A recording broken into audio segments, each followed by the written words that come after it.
For the last 5 years of selling on Amazon during online arbitrage, Keepa has been one of my go-to tools I've been using when analyzing deals. And in this video today, I want to share with you some of my top deal analysis using Keepa. It's going to help you out when using this tool. Stay tuned.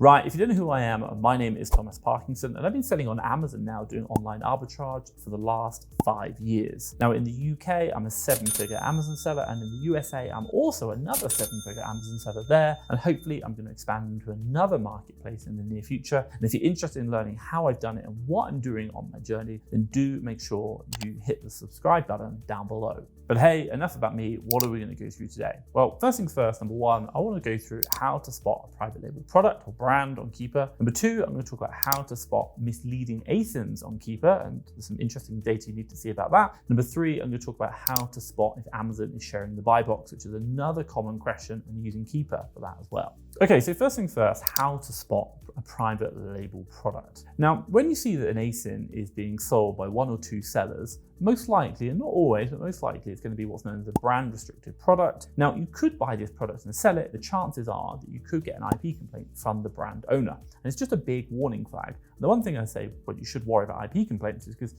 you get too many, you lose your Amazon selling account. It's not like you can create another one. Now, the thing to remember is that just because you can sell something on Amazon and Amazon let you sell it, doesn't necessarily mean that you should do. There are a lot of brands out there that you might want to sell, look really good and again, really profitable. But if you were to sell them, you would definitely get an IP complaint. And again, too many could lose your account. So to show you this, what I want to do is I want to show you a product that I found in a previous video. And I've talked about the red flags and looking at different areas of that product to really understand like what you should be analyzing in a Keepa graph. And when you see certain, red flags, what they look like and obviously what you need to know. So I want to show you an old video that I've done previously, or a previous video now. Check this out. You're going to love this and it's going to help you understand those red flags. Okay, so I've just loaded now into this product, and the reason why I've chosen this product is it has a really good Keepa graph which explains exactly what I'm looking for. So let's scroll down. Let's go down to that Keepa chart, and that's what we're going to do the analysis with. So if I just zoom in onto here, and this is the Keepa chart, what am I looking at in particular?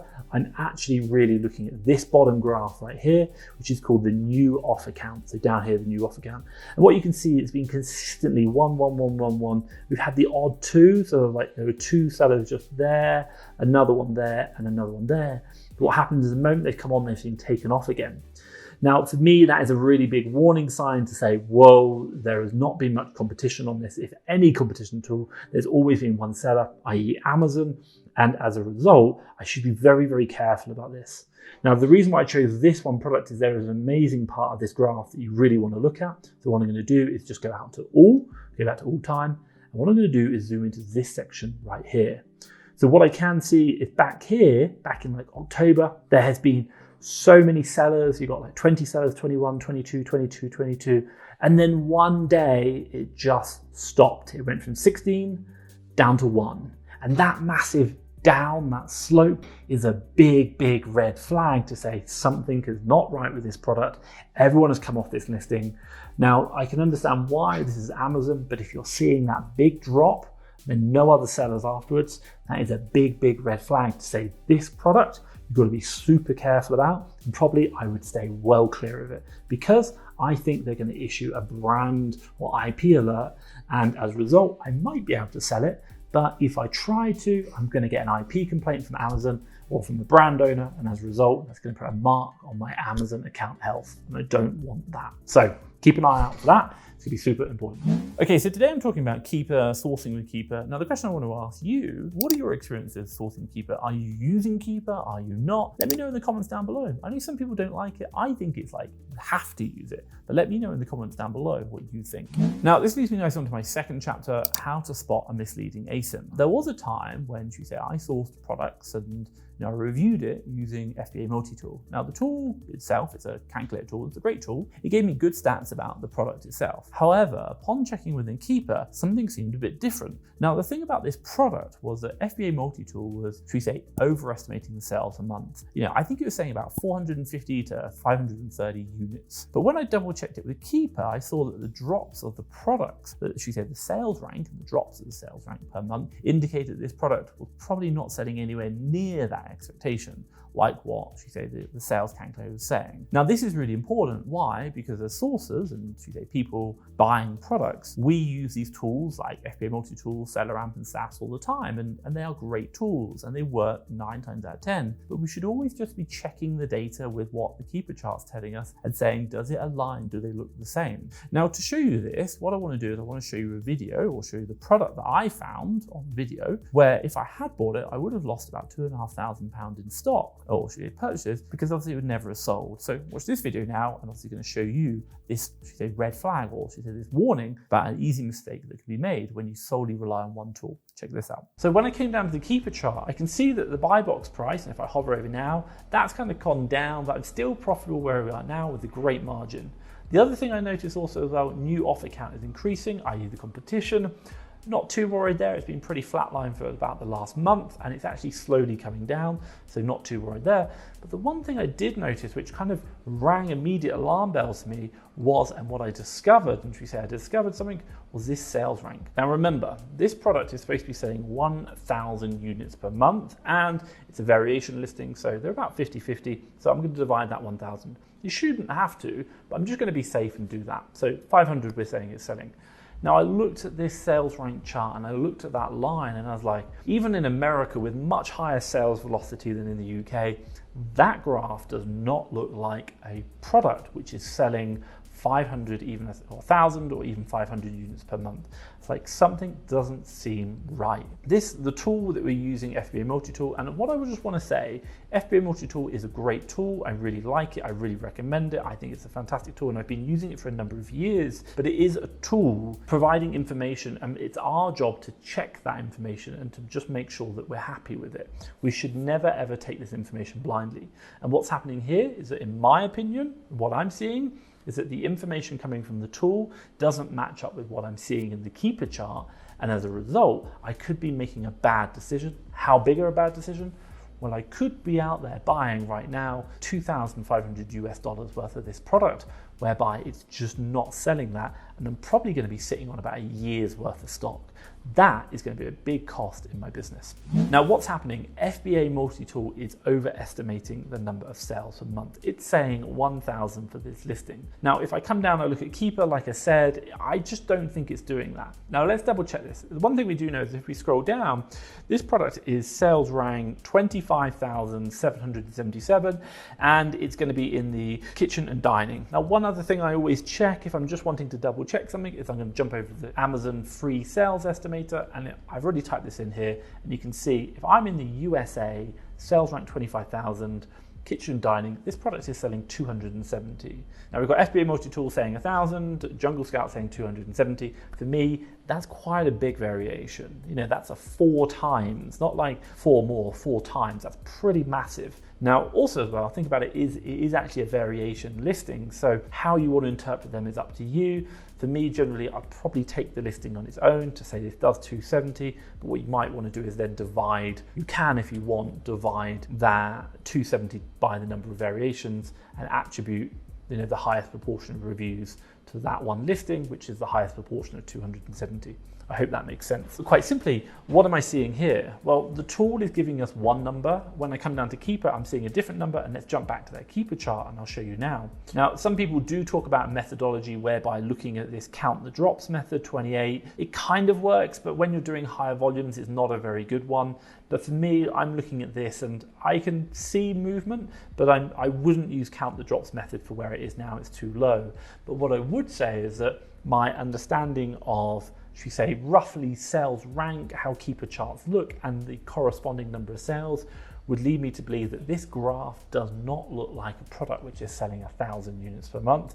It looks like a product which is selling 250 maybe. I'd probably go a little bit lower, but I personally don't think it's selling that much. And as a result, I could have made a very, very bad mistake. What am I really trying to say here? Well, look, first things first, I just need to be very crystal clear. What I'm not saying is that FBA multi-tool is a bad tool, not a tool. I really like it. I think it's a great tool, and I think it adds so much value, and I actually recommend it, and I use it in my business, and my team use it as well. What I'm trying to say is that these tools, as great as they are not 100% perfect, and we need to just be very, very careful that whenever we see the information, we don't take that information blindly. What we do is we interpret it, and then we form our own picture, and then we make our decision from that. Now, whether it be like using a tool to look at the sales estimation, or even where tools give us like a number or a score, that's just an interpretation of the information they're seeing. The true answer is, even when it comes to sales ranks, sales velocities, sales estimations, they're exactly what they say on the tin. They are sales estimations. They are not perfect. And it is up to us as Amazon sellers to really hone our craft to become skilled. And I think what I'm really trying to say here is use these tools, they're amazing, but don't ever rely on them 100%. It's up to you to fully understand what they're trying to tell you and to interpret that information and sense check it when something doesn't seem right. Why? Because I've done this time and time again with many, many people in coaching calls and even in my own business, whereby we have read a tool, thought it was right, and actually didn't properly interrogate the information, and we would have seen it maybe on the Keepa chart. Something just was a bit off. It wasn't like a normal, there's something a bit wrong with it. And had we spent more time questioning that information, we would have noticed that perhaps maybe the information we're getting from one source was actually incorrect. So top tip for you here is about questioning the information. Okay, so today we're talking about, the tools, the sourcings, the red flags, the things you want to think about when you're doing your Keepa analysis. Now, why do I tell you this? Because buying deals, selling deals is the very fundamental of what we do, and doing the analysis correctly is the most important part. Now, what I understand is the analysis part is actually the bit I quite enjoy, but the finding part, going to supplier stores, finding a product, checking on Amazon, oh my God, it's a really laborious, time-consuming process. And if you find that as well, don't worry, that's completely normal. Why do I tell you this and why do I talk about it? It's because quite simply I understand. I really understand this is not something that we want to be doing. We want to be buying the products, selling them. Finding them just takes too much time. So this is why I created FastTrackFBA Leads. Now this is quite simply a service I created. Basically, you're getting access to my own deals, my own leads from my own team, where you can buy the same deals that I have from my sources in 2 7-figure businesses. Where you can come into the FastTrackFBA Leads service, you can see all the deals that we have. If you see the Keepa chart, do the analysis we're talking about now, profit ROI, put in your own prep fees on our custom application. Then when you're ready, you can if you buy tokens and you exchange those tokens for the products to unlock the leads. You get the supplier ASIN and the supplier URL and the Amazon ASIN, obviously buy low, sell high. Now these are the same deals that my sourcing team are finding. Because they're the same deals that my teams are finding, we limit the number of sellers. Not 55 like a lot of other people are doing, not 40, not 30, not 20. In the USA, we do 10 other sellers plus myself. And in the UK, we do 5 other sellers plus myself. Now you might be asking, why do I do this? Well, because quite simply, I can't buy all the deals my sourcing team of over 25 VAs per marketplace pretty much are finding. Sometimes we can't buy enough, the supplier won't let us. Sometimes we don't have enough capital to invest in it. And as a result, we can share those deals with you. And obviously we can share those buy boxes like we do with other sellers as well. Now, if you're interested in scaling your Amazon business, getting access to the deals from 2 7-figure sourcing teams, all for a great price, have a look at FastTrackFBA Leads. I'll drop a link down below. Now, this leads me nicely onto my 3rd chapter, how to spot if Amazon is sharing the buy box. Now, when you're sourcing and see that, Amazon is a seller and probably a buy box owner, 99% of the time, most of the other sellers on Amazon probably choose not to sell that ASIN. Now, no matter actually how profitable it is. Now, you can actually sell on that listing if Amazon is what's known as sharing the buy box. But to do this, you're going to need to understand how to read the Keepa chart. And if Amazon currently holds the buy box of a listing, then you're generally going to have a large quantity of stock that isn't going to get sold because Amazon might not let you. Now, if you want to fight Amazon in a price war, you can definitely do it, but you're probably going to lose because usually Amazon will go way below the price that you purchased this at. And as a result, you're going to lose money. But if you get it right, you can actually jump onto listings where Amazon are on the listing, but they're going to share the buy box. So we know how to see that. And also as a result, you're not going to have as much competition and you probably make some good money as well. Now, to show you about how to know if Amazon's sharing the buy box, what I want to do is share again with you a product that I found in a previous video about this. So watch this now. Okay, so I've just loaded up this product right here. And the one thing which I want to just show you is if you scroll down, we'll kind of go past my FBA multi-tool. what you're going to see right here is you can see where it says dispatched from Amazon, sold by Amazon. Now that is under the buy box information. And again, down here, dispatched and sold by Amazon. Now, even if we come back to the Keepa chart, what I can see here is this buy box, the pink line. This is exactly the same price as Amazon. And for the whole time, it looks like Amazon is holding that buy box.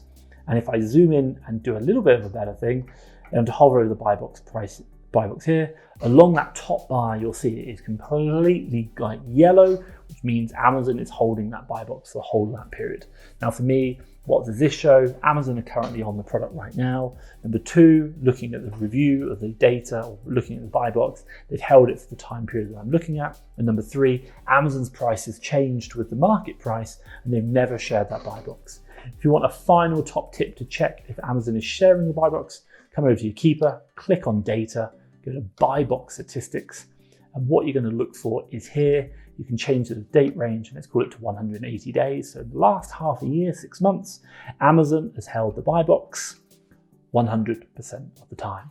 So it just shows you Amazon is not sharing this product. So I would not want to get involved in that. Showing me there's a big red flag. Now, what I will say is that Keepa has been amazing, like absolutely amazing for me within my business, and it has really helped myself and my team to make 2 7-figure Amazon businesses. And what I really want to do is help you out even more around understanding about Keepa and what you can do from the basics to advanced to expert level. So I'm going to drop a playlist around here that's got all my top Keepa videos in. Check that out. I think you're going to love it. Now, hopefully you've enjoyed this video. If you have, give me a big thumbs up. And hey, if you want to see more videos like this, hit the subscribe button down below. For myself, Thomas Parkinson and FastTrackFBA, thank you very much.